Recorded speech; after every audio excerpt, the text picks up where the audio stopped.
की बात कर रहा हूँ, 2021 में जब लॉकडाउन चल रहा था, 20, 21, 22 आप मान लीजिए, 6 रुपए 7 रुपए किलोमीटर का भाड़ा मिलता था। और जब प्राइस बढ़ा सीएनजी का तो वो 9 रुपए 10 रुपए देने लगे।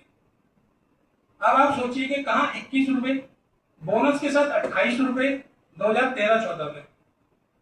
अभी मैं ये कहता हूँ 2010 में अगर किसी ने जॉब पकड़ी, मैंने भी जॉब पकड़ी मान लो 2015 में ड्राइवरी की, क्योंकि मैं एक बिजनेसमैन हूँ, मैंने एक इन्वेस्टमेंट करी, मैंने 10-12 लाख रुपए की गाड़ी इन्वेस्ट करी और एज ए बिजनेसमैन में जुड़ा और मैंने काम करना शुरू किया।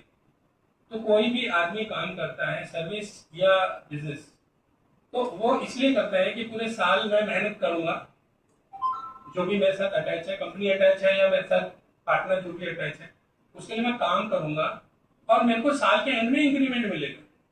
इंक्रीमेंट क्या मिलेगा? वो जो महंगाई दर है, महंगाई भत्ता, वो इंक्रीमेंट की रिक्वायरमेंट रहती है और कोई रिक्वायरमेंट नहीं है। अगर महंगाई दर ना बढ़े तो इंक्रीमेंट की जरूरत ही नहीं है।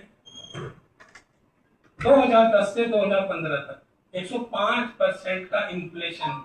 आप मुझे बताइए कौन सी इंडस्ट्री में, कौन सी सर्विसमैन ने, कौन सी बिजनेसमैन ने झेला जो ड्राइवर ने झेला 105% का। आंकड़े हैं पूरा प्रॉपर, आप देख सकते हैं। 2010 से भाड़ा नहीं बढ़ा।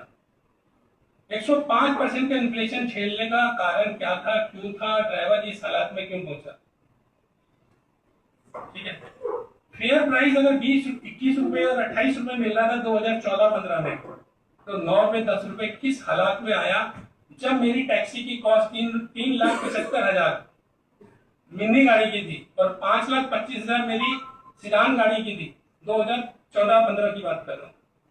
आज मेरी गाड़ी की कॉस्ट 11 लाख सिडान की है और मिनी गाड़ी की मेरी कॉस्ट 7 लाख से लेकर 9 लाख में पड़ती है इंश्योरेंस करा के। सब मेरी कॉस्ट डबल होगी, मेरा इंश्योरेंस डबल हो गया, मेरा टैक्सेस डबल हो गया, मेरा रहन सहन डबल हो गया, सब कुछ हो गया। और मुझे प्राइस क्या मिल रहा है? यानी मुझे 2014 में जो मिलना था, अगर मैं उसकी इन्फ्लेशन जोड़ के कैलकुलेट करूंगा तो 48 रुपीज का मेरे को भाड़ा मिलना चाहिए आज की डेट में। 105% की इन्फ्लेशन जो सरकार ने नेग्लिजेंसी में हमें डाला, 48 का भाड़ा चाहिए कायदे से। चलो छोड़ो उस बात को, हम बात करते हैं आज ग्राउंड। एक सिलेंडर जो भरता है वो 750 रुपए का भरता है गाड़ी में।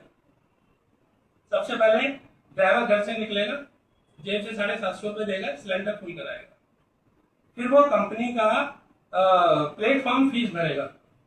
अगर एक कंपनी के साथ काम करना चाह रहा है, 2 के साथ करना चाह रहा है, 3 के साथ करना चाह रहा है, अभी जो सिनेरियो कंपनीज ने कर रखा है वो ये कर रखा है कि सबका ही रिचार्ज कराना पड़ता है उसको। अगर मैं एक एवरेज पकड़ लूं कि वो एक ही पकड़ रहा है तो 150 से 200 रुपए का रिचार्ज उसको पड़ता है एक प्लेटफॉर्म फीस का। अच्छा, ड्यूटी आवर्स की हम बात करते हैं। कोई भी सेक्टर के अंदर जो ड्यूटी आवर्स है वो 8 से 10 घंटे है। ड्राइवर का ड्यूटी आवर क्या है?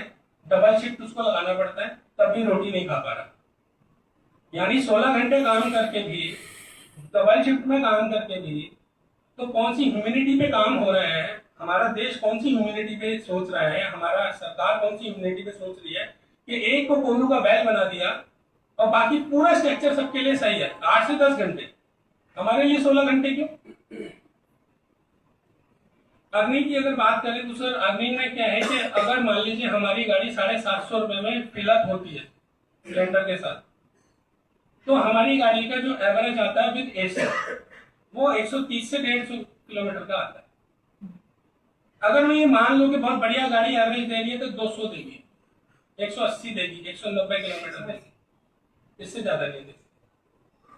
अब सर उसके ब्रेकअप पे बात करते, हमारे को अपनी सर्विस देने के लिए 150 किलोमीटर गाड़ी रन करने के लिए कम से कम 40 से 50 किलोमीटर ड्राई रन जेब से लगाना पड़ता है।